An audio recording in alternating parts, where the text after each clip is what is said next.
Вечерва на полноќ почнува изборниот молк во пресрет на првиот круг од локалните избори кои ќе се одржи в недела.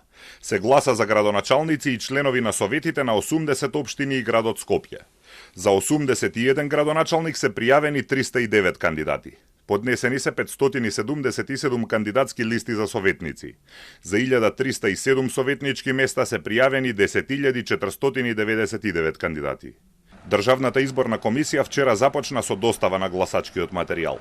Испечатени се 4.613.438 гласачки ливчиња за првиот круг, а најдолгото ливче е половина метар.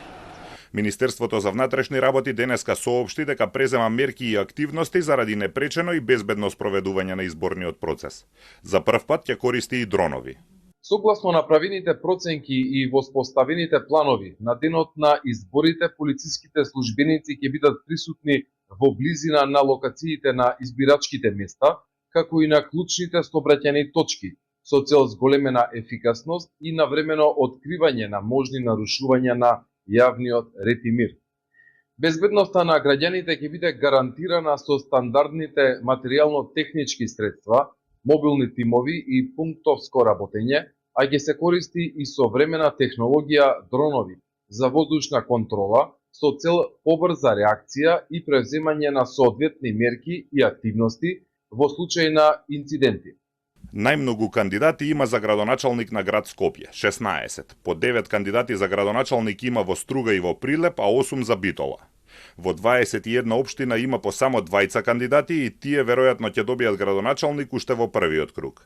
За град Скопје има поднесено 19 кандидатски листи за советници. За 45 советнички места се борат 855 кандидати. 16 листи има во Битола, а по 14 во Куманово и во Долнени.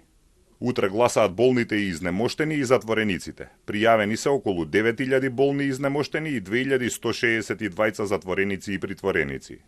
Право на глас имаат 1.832.415 избирачи.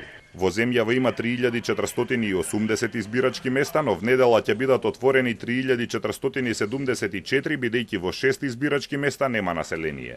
Изборите ќе ги следат 807 домашни и 643 меѓународни наблюдувачи, како и 12 странски новинари.